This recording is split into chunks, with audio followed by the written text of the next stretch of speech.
I have a very special episode for you today. At least I think it is. And you know, I record my episodes most of the time on a Thursday, and it's Thursday. And guess what today is? This Thursday. Well, it's going to be Monday for you when you listen to this, but this Thursday today is May 21st, and this is a special day. It's an extra special day because 10 years ago on this day, Country Boy and Anna Rockstar tied the knot. And I decided because of that, I would like to celebrate this, of course, most meaningful relationship I have in my life with Country Boy. I just want to celebrate by playing the story again. I get a lot of requests for this, and I have to go share the replay. And this is the story about how Country Boy and Anna Rockstar met. And so I thought, why not? Let's have a little entertainment. Let's have some fun. And that's what this is today. In honor of my relationship, my 10-day wedding anniversary date, May 21st. Just want to share this special episode with you.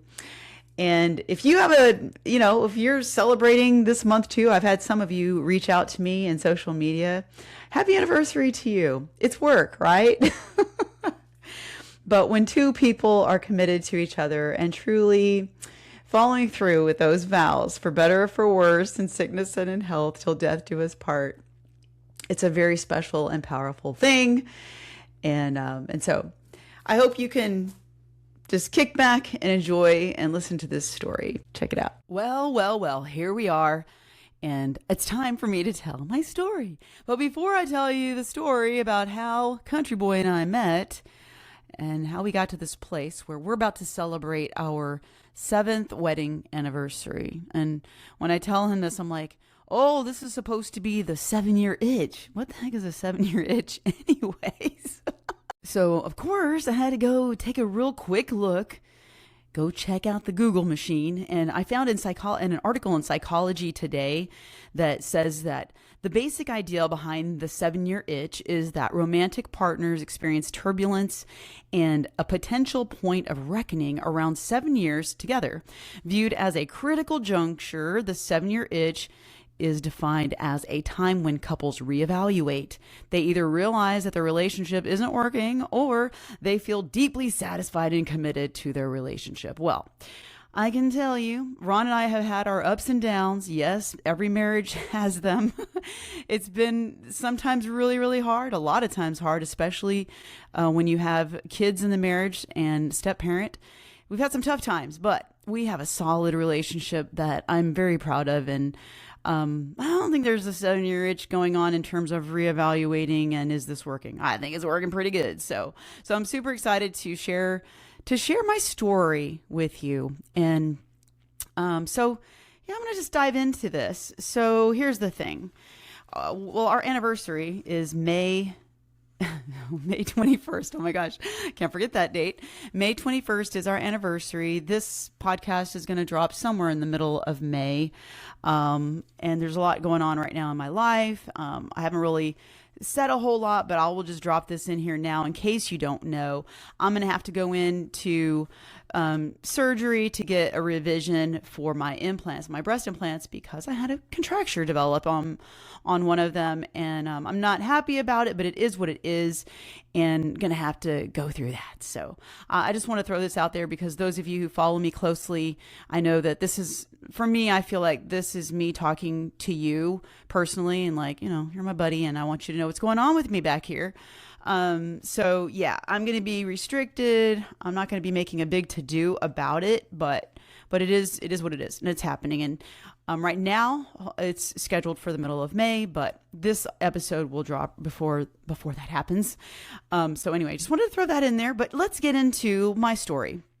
All right. So I have to start my story by telling you where I was at, what was going on in my life at the time, what was happening. And so back in 2014, towards the end of 2014, when I was married, I was still married. My first marriage that lasted 22 years. So you may not know that about me. I was married once before for 22 years and with the three kids, with my Lindsay, my Brookie, and my baby Chase. And so for 22 years, we were married. First 8 years of that marriage, we did not have kids. So we waited 8 years till we had children. And it was that marriage, I want to say, like, I fought really hard for it. I did everything possible to try to make that marriage work. I think we both did. To be fair, I think, he did as best he could too. So I don't have any hard feelings, anger towards my ex. And sometimes I don't know, I don't have answers for everything. I do not look back on it in a like in a sad, negative way, although it was a really painful time for me. I did go through a lot of grief, and it was really, really hard. So if you've been through a divorce, I'm sure you can relate and know that is a very difficult time. And like I said, I fought really hard for that marriage. We had so many times we went to marital counseling. I just wasn't going to give up. Even to the point where if I was going to be miserable the rest of my life, I had in my mind, it was ingrained in my brain, like, divorce is not an option. Don't talk about divorce is never an option. There is always a way to, fix a relationship, whatever. But I'm not going to go into that as much as just letting you know that that's where I was at the time. And so a lot of my story here talking about this, I want you to know that I didn't have the same insight, mindset, and growth, obviously, that I've had over the past 7 years. So I was different in my thinking and what I knew and how I managed and navigated my life and my fitness and my health and all that. So I was in a different place. So I just want you to just keep that in mind as I tell you my story and what evolved. Okay. So I was working at the Children's Hospital in the OR, circulating nurse as an OR nurse. Loved my job. That was my dream job that I wanted so badly when I left, when I graduated from nursing school. So I had that. And so it was the end of 2014, and we parted ways. This was when the divorce began at the very end of 2014. So after we were going through this time, the kids were young. Obviously, they were 13, 12, and 9, I believe, at the time. And it was a really hard time. I don't have to tell you that. I mean, if you've ever seen anybody go through a divorce or you've been through one, it was tough. It was really so hard. And so the kids were young, and I didn't know how I was going to manage my kids and all that, but just a side note, like I ended up having to switch positions at work. I was not able to continue working in the OR as a single mom because I couldn't leave the house in the middle of the night to go to an emergency surgery. So thankfully, they were so kind and I was able to move into a position working for the surgeons in the clinic. So I had more of a, steady hours so I could be a single mom. So there's that. I don't know why. I just wanted to tell you where I was at with things and how things were going for me. So here I am, basically single, separated, and going through this divorce. And I was like, I was going through all of the emotions. I was angry. I was sad. It was just hard to understand why all that was happening.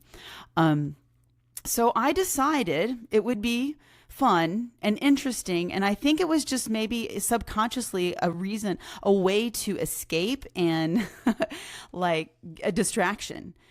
If I dated, I want to just date people. I wasn't looking for a relationship. I was very upset and angry. And I was at this place oh no, that did not just happen. Stop. I'm so sorry. I set an alarm. Oh my goodness. I apologize. Anyway, I was at this place where I was just angry, and I felt like I don't need anybody. I need nobody. I can do this. I can take care of my kids. I have a career. I'm doing this by myself. I don't need a man. I do not need a man, girl. I don't need nobody. This girl can take care of herself and her babies, and she's good. But I thought it would be fun to get on that, match game and see what's going on over there. Kind of fun.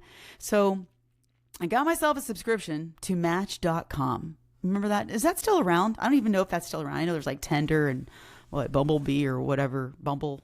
I don't even know what's out there now. But this was Match. And I didn't do this because I was looking for a romantic relationship. I promise you that, girl. I just wanted it for just fun. Entertainment in terms of, and now don't get any funny ideas because it's not that at all. I just thought this would be fun to meet people, go on dates, have interesting conversation.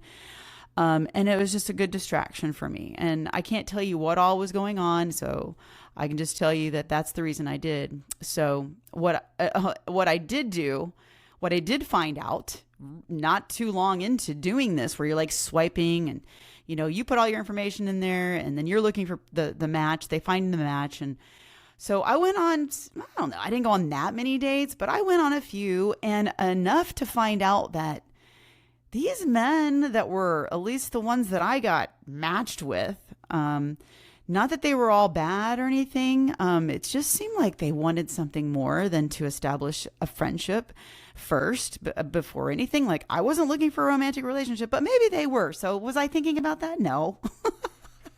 In my naive mind, I'm like, look, I'm just going on dates. Isn't this what this is all about?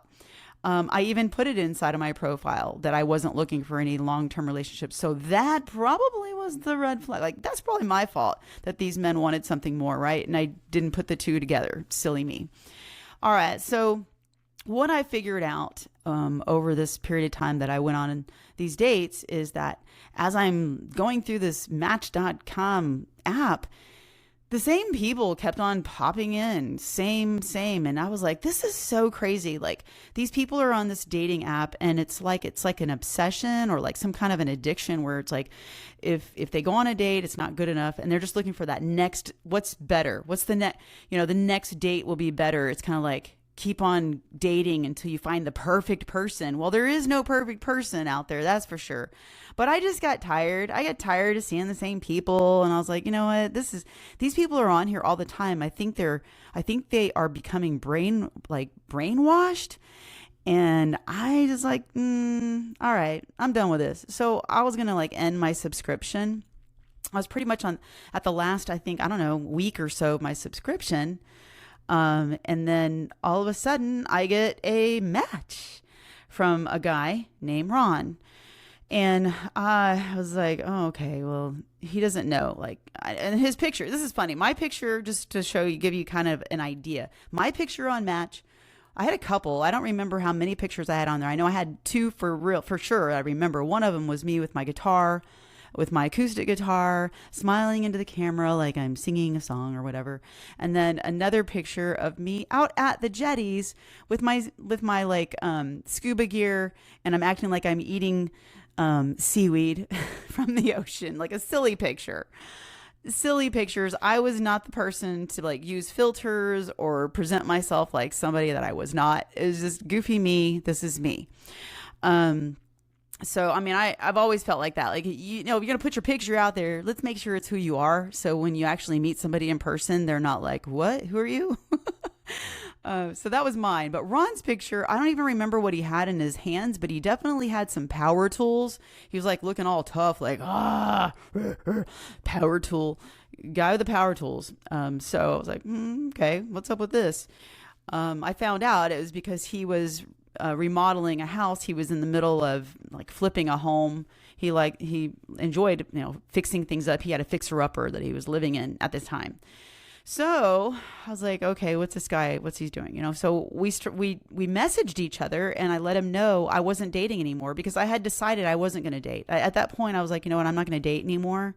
I'm done with dating. I'm going to focus on the kids. I'm going to focus on my relationship with the kids. I'm going to focus on my work.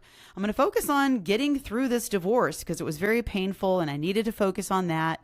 And I lived in this gigantic house on an acre, and I had a lot to do to get this house ready for the market and move and just get my head on straight. So I didn't want to date anymore. And I made it clear. I was like, hey, thank you for reaching out and I appreciate it, but I'm not going to be on this app anymore. Actually, my subscription is ending and I'm not going to re-up. And he was like, oh, well, can I email you?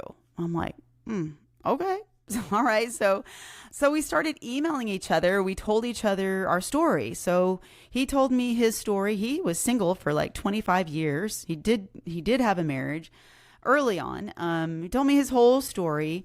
There were some things in there that were moving and touching, and I basically told him my story. But I wasn't really interested. I was interested in who is this guy. Like, I was a little interested, but at the same time, I wasn't looking for dating anybody. So we corresponded for a while, back and forth, until he wanted to talk on the phone. And I was like, okay, this guy's persistent. I'm not going to go on a date, but he wanted to talk to me on the phone. So I'm like, okay, I'll never forget this, because I remember walking around the kitchen while I was on the phone with him. And my first impression, and you're not going to like this, I kind of don't like this about myself, but it is what it is. He has this country accent when he talks. And so I immediately said to myself, no, for sure. For sure, I'm not going to meet this person. For sure, no. And I told him, I said, I'm just going to be completely honest with you. I don't want to waste your time, but I am not dating anyone. And honestly, I just want to be really upfront and honest. I don't want to waste your time. And here's the thing. I really don't, I don't think we have any chemistry. So I don't want to waste your time. Those were really my words. I know that sounds really mean or tough, or I don't know, but I told him that, and he was like, okay, well, how about, can we had talked on the phone a little bit more, and then he said, can we not have a date, but will you go to dinner with me? And I was like, but it's not going to be a date, but okay, I'll go, but it's not a date. Like, I kept on making sure he knew that is not a date. And then he said, okay, well, where do you want to go? And I'm thinking, you know what? If he's going to take me on a date, and he is not a date, on a non-date, and he's insisting, then I'm going to pick, a real expensive restaurant that I like. So yeah, I was like, okay, let's go here. We went to, I'm not going to name it, but it's a very expensive restaurant here locally, really nice. And I mean, like, it's really a very high class place. So I agreed. We're going to go on a non-date. All right. So getting ready for this date. And how did I dress? Well, I'll tell you right now. I was not at my heaviest, but I was definitely heavy. I was not happy with my body. So at my heaviest, without being pregnant, just for a little, like, to understand where I was at with things, without being pregnant, my heaviest was around 201, 202. I was a little over 200 pounds. And at this time of my life, I was around 175, 180 maybe pounds. I wasn't happy with my body. I wasn't in shape. I was not in the best of shape or health or whatever. So I would wear, like, I would wear pants or jeans or whatever, but I always would wear like a cover up, like one of those long, kind of like a long sweater, or kind of like a long jacket type thing to cover my bottom, cover me. I wanted to be covered. I was very insecure of my body. So I remember going on that date feeling like that. Like, was I there to impress this person that I didn't want to go on a date with? I keep on saying it was a date. Well, Ron would argue with you, or argue with me and say it was a date. It's a non-date. And he looked nice, button down shirt, dressed nice. So I come into the restaurant to meet him.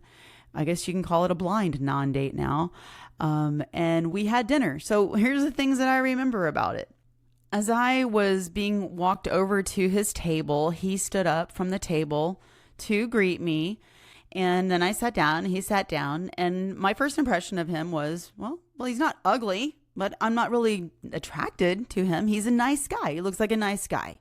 And of course we have, small talk. He remembers that I talked a lot about the kids. Yeah, I guess I did, because I talked a lot about the kids. I do remember two parts of this conversation during this dinner that were kind of funny. And one of them was that I remember him telling me a story about how he loves his niece and he would go ride around and go karts together with her and crash, like bump into her. And he was laughing. He was telling me the story and he's laughing at his own story. And I'm sitting here thinking he's laughing. And I'm not like, like he's laughing like a country boy would laugh. I'm like, he's laughing at his own, in my mind, he's laughing at his own story. This is really funny. And I remember telling him, I don't even remember what I exactly ordered for dinner, but I remember there were onions and I told, oh, it was on my salad. I had onions on my salad. I said, I'm going to eat these onions on this salad because there's not going to be any kissing. And he points that story, that part of the story out to me often, which I think it's funny. I was just drawing the line. Like I wanted him to know, like you're not kissing me. Nothing's happening with me. So dinner was really good. And I remember, the food was amazing. And our server was also very amazing. I don't remember his name, but I bet you Country Boy does. So as we're leaving, we get up from the table and I am walking away from the table. He's behind me and he speaks up and says, hey, you forgot something. And I turn around and he's holding this huge vase of these a beautiful, fresh bouquet of flowers. And I'm like, what? It's from the table. These flowers were on the table this whole time. And I'm telling you, this was not just your ordinary little bouquet. Like this came from like one of the most, expensive places in town of flowers. And I had been admiring this whole vase of flowers the whole time we're on this non-date. I remember during dinner, like looking at these fresh flowers going, wow, they're so pretty and they smell amazing. And they were on our table the whole time. I mean, what? I was like, those are for me? I laughed. Biggest grin ever. And I felt so silly and ridiculous because like, there weren't any other flowers on any of the other tables. How did I not notice that? I have no idea, girl. But this was another big first impression. I'm like, what? Why me? He doesn't even know me. And he bought me flowers. This is nuts. This is crazy. So we left and we continued on our friendly conversations by the phone. Getting to know each other. He was telling me what he was working on this house. He was doing a lot of like sheetrocking on this house and just all kinds of things like tiling the floor, redoing bathrooms, redoing the kitchen. I mean, entirely gutting this house and doing the whole thing. He was telling me that. He was actually going to the gym regularly and strength training, which I found very attractive. That's a whole nother story. Ron doesn't do that right now. And that's another story for another day. But that was attractive to me that he doesn't do it anymore. But I loved that about him. And he was a salesman. So as a salesman, and what was he selling? He was selling, I don't know, renting things. He was in the rental business. So he was a salesman in the rental business. And I didn't know anything about that, but I knew he was a salesman. So of course, this is going to put me on guard. I'm like, oh, he's a salesman. So he's trying to sell me. Well, I'm like, I'm privy to this. I know what salesmen, they know how to do that. And I just thought, you know what? He's good at this. So is this real? I just didn't believe him because, well, he's a salesman, And of course, I would share with him my story, what's going on with me. I was trying to get this house on the market. And at the time, there was a house that I had built. I actually designed this house. It was huge. I'm like over 4,200 square feet home on an acre of land. And this wasn't just any regular construction. Like I had this thing, I contracted the whole thing and it was built for hurricane winds. But we had been there for enough years to where this house needed updates. There was a lot that needed updating and all the walls needed to be painted. So this is a big job. Plus there was this leak that kept on happening whenever it would rain, and it was somewhere around the fireplace. And I was like, oh my goodness. And I didn't realize what was going on because it was kind of seeping down into what we had, the carpeting area. So I wasn't sure where this leak was coming from. And so I just had all of this stuff I needed to do and figure out what I was going to do and where I was going to live once I got this house sold. What was I going to do? And I was shopping to find out well, where I was going to move the children, what school they were going to go to, and what was going to happen next. I had a lot going on. So yeah, I was sharing this stuff with him. We'd talk on the phone, and he was a really nice guy. He was nice. There was never any talk about anything sexual or romantic or anything like that. Of, just a friend, just a nice friend. Very nice to talk to. I'm going to just admit it. I didn't think we had chemistry. I really felt like this was a nice guy, and I really appreciated his friendship, So we got to know each other. And he knew I actually, even though I wasn't like looking to find somebody new to date, there were still like one or two guys that I was still in touch with from Match that I hadn't quite let go of talking to and possibly going on another date with them. And so he knew that he wasn't the only guy or whatever around. So he was cool about it. And I would tell him about the other dates or relationships, not relationships, but the other guys. And I'm telling you, like, there was nothing there except like, just playing the field. I don't know what the heck I was doing. I was a divorcing woman, what do I know? I don't know. But I do know that Ron was a very nice man.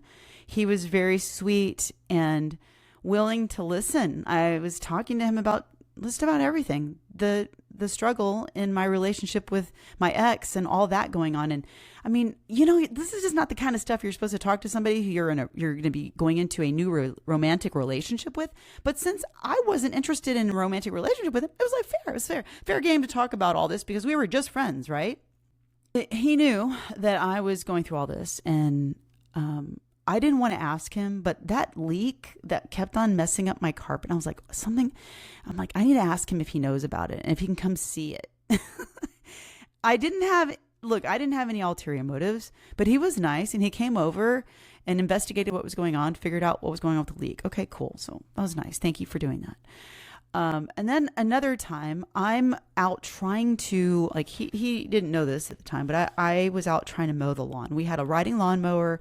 The grass was out of control, and I'm talking like out of control, like as up to like your thigh or almost up to your hip.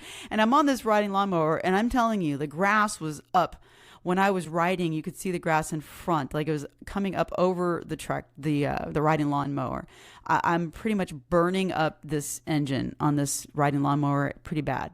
I did my best to try to mow the lawn. It was tough. I don't even, it was one of those, whenever you mow and the grass is so tall that when you're done, it doesn't even really look like you really mowed. It's like there's all these, like, it's all uneven, and there's like all these tall weeds. You know what I'm talking about? Yeah, that's what my yard looked like. And then I had just, messed up the lawnmower. It wouldn't start again. But the other thing, I couldn't weed eat because the weed eater wouldn't start. That too. Well, I asked my country boyfriend, to come over and look at my weed eater. And he's like, okay, nope, it's broken. Well, I have one, and I'll be glad to come over and weed eat the yard. I'm like, no, I can just borrow it. Well, here's what happened. And I don't remember all of the details, but here is the part of the story that's kind of interesting. So I ended up getting really, I don't know, it was like, I got the flu really bad. And so bad, it was one of those type of sicknesses where you've got fever, your brain is foggy, you're in bed all day, you feel like you're dying. And I really felt like that. I was in bed. I don't know how I got the kids off to school. Told him on the phone, and he was like, hey, I'm going to come over and weed eat for you. I'll just weed eat for you. I'm like, oh, okay. Like, okay. Well, I looked like awful. And he came to my door. I'm dragging myself out of bed. I am so sick. I can barely open my eyes to open this door and see him standing on my front porch, holding a half gallon of orange juice. And he hands it to me. He's like, here, I brought this for you. I was like, no, thank you. I don't drink juice. Even at that time, like, I knew, like, drinking juice, that's just high sugar. If I'm going to have fruit, it should just be it should be a piece of fruit. Okay, so there's your nutrition content for this episode. I told him, no, thank you. I don't drink juice. So I hated to reject him, but I don't, So I pretty much gave him instructions on how he could get to the backyard to get started. He said he was going to get started. So I went back to bed. And then he comes knocking on the door again. So I'm like, what's going on? So I go open the door. He's like, there's a lot of junk on the side of the yard. It looks dangerous for the kids and the dog. And if you want, I'll move it. How about if you open up the garage and I can get all that stuff cleared out and moved over into the garage? And I'm like, what? Are you sure? He's like, no, because it's really dangerous for the kids. And I was like, thinking to myself, okay. So I go and open up the garage, and it's a mess. My life was a mess, girl. My whole life was a mess. And I just went back to bed. Next thing you know, I hear the riding lawnmower going. I'm like, what? What is he doing? He said he was going to do the weed eating, and why is my riding lawnmower on? Yeah, I was not happy about this. I'm telling you, I was not. I get out of bed. I go to the window that looks out to the backyard. And here's this country boy on the riding lawnmower, drinking the orange juice as he's just driving as happy as can be on the riding lawnmower, drinking the orange juice that I rejected. I'm like, what in the name? I was really mad. I'm like, he did not even ask me if he could mow my lawn. That's not what we agreed on. And he just did that? What? I didn't like that. I really felt like he was really crossing the line because he did not ask him, like, what, why? I went back to bed because what am I going to do? I feel like crap. I was sick. I'm like, whatever.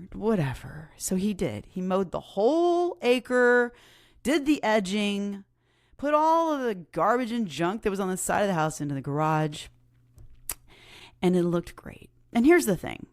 It was almost Easter weekend, so it was nice. I was like so glad that was done. Thankful. I couldn't believe he did it. I was not happy. I think I told him I didn't like that he did that. And it was something that he grew to like about me, is that I would tell him when I didn't like something. Just really funny.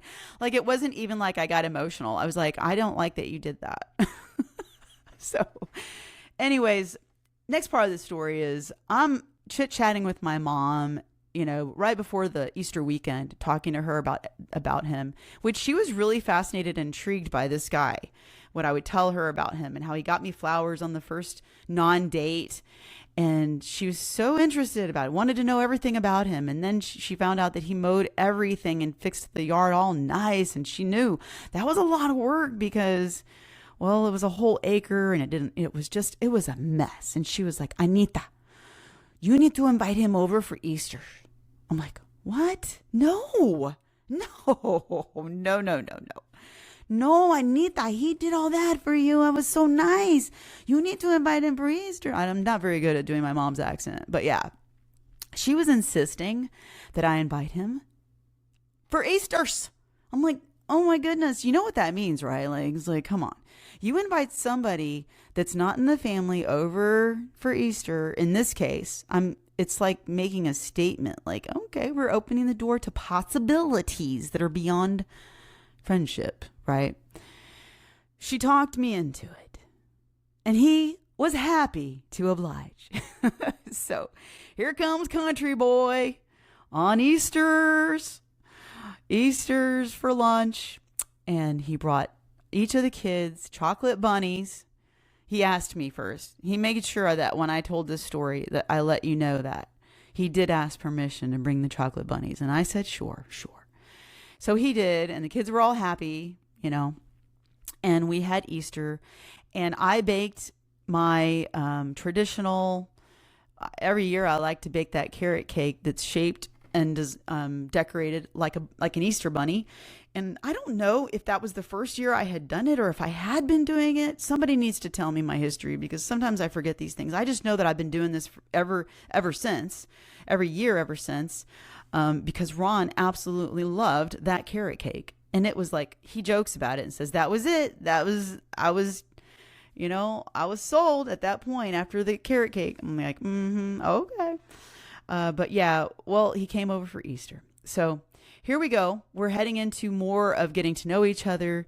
And yeah, I did tell him we don't have chemistry. And he would bring that up too. Like I would tell him, because he would kind of at this point, he would kind of allude to the possibility of dating, and we would go out to eat like for lunch or go out to eat for dinner. But in his mind, those were dates. In my mind, it was just friends getting together. But he didn't understand. He would always be like, I don't understand the difference. We're dating. I'm like, no, we're not. Because I might still want to go out with somebody else. So I am not dating you. We are friends. And I kept on making that very clear to him. But I was really fascinated with him because Country Boy was not like anybody he was not like any man I had ever met. And he presented a person, a man, sorry, I can't even talk. He was a man like none other for me. Like I had never met a man that was so polite, so kind, and happy. He was a happy man. He'd come and pick me up. He'd walk me around to the other side of his truck and open the door for me. He would always open the door for me. And I wasn't like, no, I don't need you to open the door for me. It made him really happy. So I'm like, I'm glad he's happy. So if he wants to open the door for me, well, you go right ahead, buddy. So because it made him happy, I let him. And then he would hop into the truck and turn the music on and start singing as we went down the road. And I'm like, he's a happy man. I've never been around a happy man like this. I thought it was so interesting. I didn't know. I mean, I figured it. I mean, it didn't look fake. It was real. But yeah, he was a happy man. So we did get to know each other more and more. Our friendship grew over months. And I'm saying this months because when we met, I believe it was in the early part. It was the early part of 2015, somewhere in February, I believe. And then, so here we are. It was, Easter, it was like April, May. We became more and more friends, got to know each other. And he would, from time to time, we would be crossing, say, a parking lot to go to a restaurant. And he would reach out to hold my hand. I'm like, we're just friends. I wouldn't even let him hold my hand. I think he attempted to kiss me once, but this was after we had been friends for a long time. I'm like, no, I'm not. We're just friends. I'm sorry. If anything, I will let you know, okay, if things feel differently, but we're just friends. And we don't have chemistry. And we would have these long talks. And, let's talk about this. He started coming over to help me. This is a huge part of the story. He used to come over all the time and help me fix things around the house and get the house ready for the market. There was a lot to be done. And I'm telling you, a lot. Like he would have fixed electrical things. He helped me paint. He would hold this. I had a rickety ladder. This was like the worst ladder ever. A great excuse for him to stand there holding the ladder while I was up on the ladder. He jokes about this, and I didn't think anything of it, but for some reason he just loved holding the ladder and watching me as I was painting whatever, the top part of the wall. But yeah, he would help me get everything ready, and we would work on this house on the days that I wasn't working or on the weekends or in the evenings. And we spent more and more time together, and it just became a stronger. The other very significant thing about Ron is that he didn't just date me. He took a very special interest in the kids. So he dated us. Like we would do like weekend getaways, going to like Six Flags, or we'd go camping or, float the river. It was really fun. And we would go on dates, dinner dates, all of us all together. It was really fun. So that was really special about him, that he really did take an interest in the kids, and it wasn't just me. Some of the sweetest times that I can remember were like at the end of a day of working all over the house on things and just relaxing and talking in the living room at night when the kids would be in bed. And we would just talk and talk. And one night in particular, we were talking about chemistry and asking, do I think that we don't have chemistry? I'm like, yeah, I just don't believe we do. And he said, well, this stood out to me. He goes, you can't have chemistry if you don't mix anything up. Oh my goodness, Country Boy. He had a point, right? I mean, you got to mix two things together to get some chemistry. And I said, I'm not going to lie to you. I'm still open to seeing other guys. And he's like, well, as long as there's no other roosters in the hen house, I'll come around. Like, what? No other roosters in the hen house? What in the world do you mean?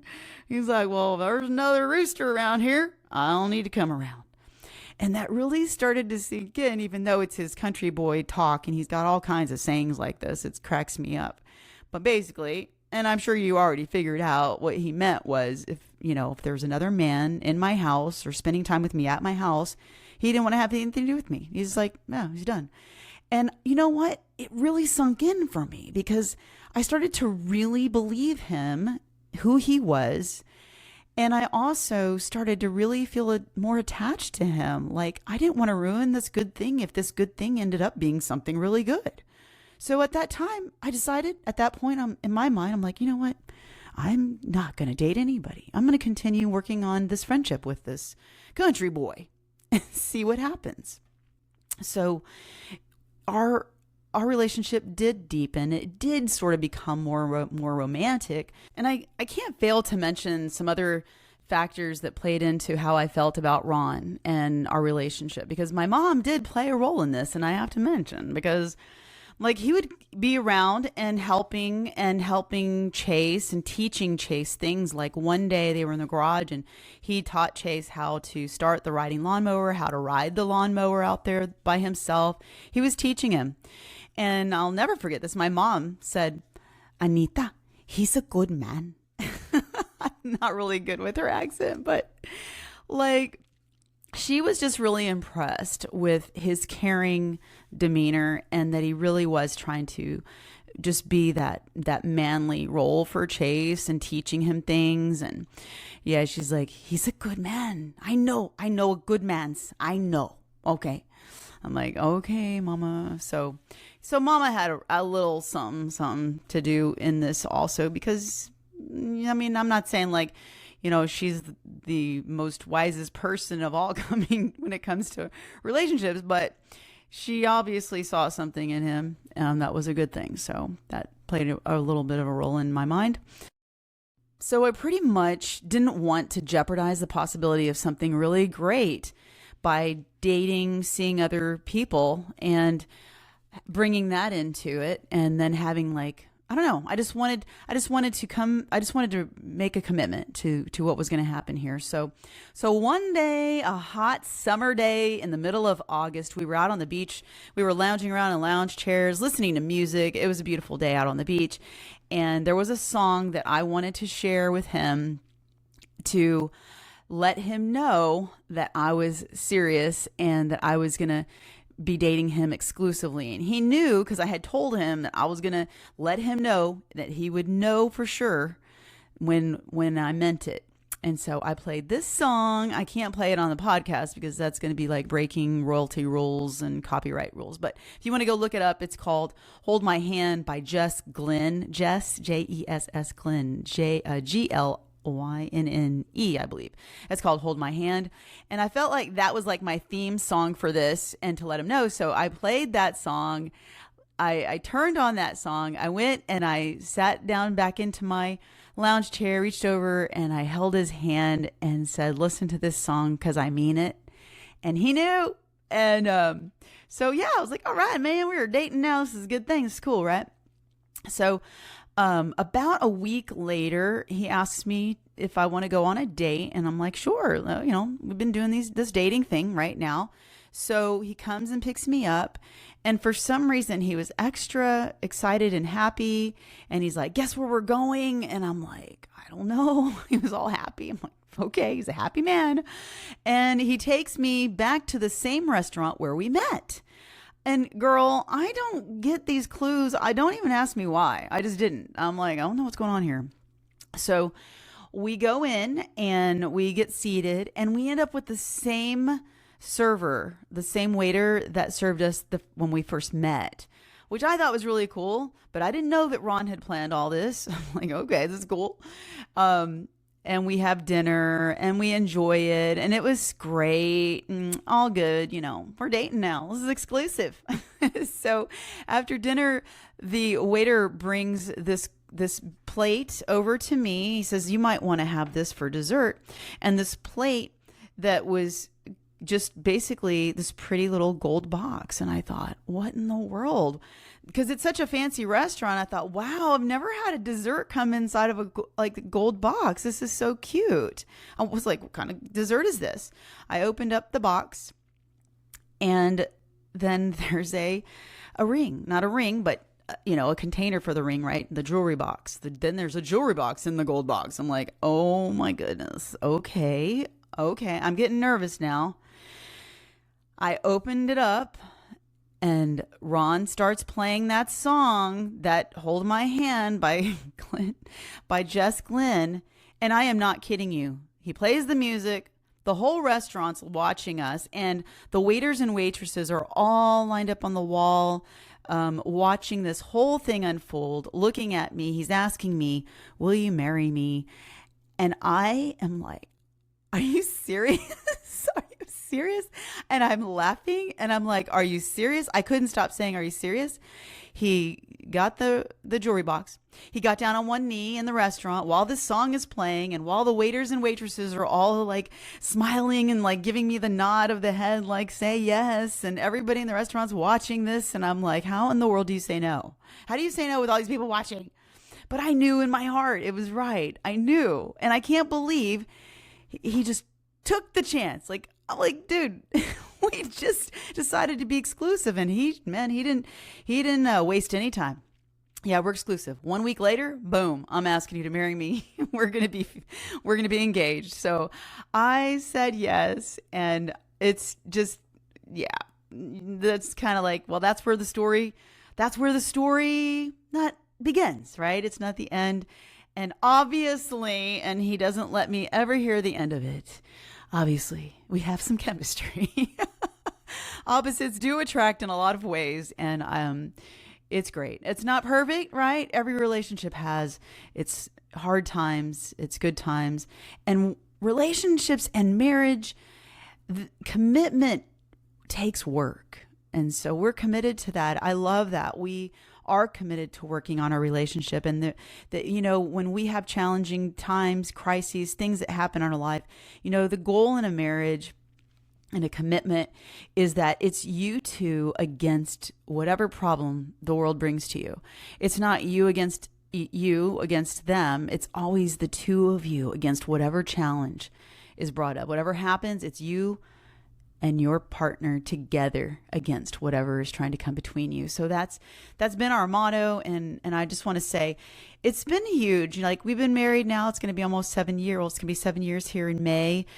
And I have never, just getting personal here, I've never in my life been loved like I am loved by Country Boy. He loves me like nobody has ever loved me unconditionally. He knows everything about me, loves me anyway, lets me be me, and still loves me. I mean, that's played a huge role. I've got to admit, I cannot deny the fact that has played a huge role also in myself learning to love me and accept me. So I hope you enjoyed this story. If nothing else, it's just fun to hear a story, right? So let me know what you think. I would love to get your feedback on this. And yeah. Hold up, girl. I want to invite you to something very, very special.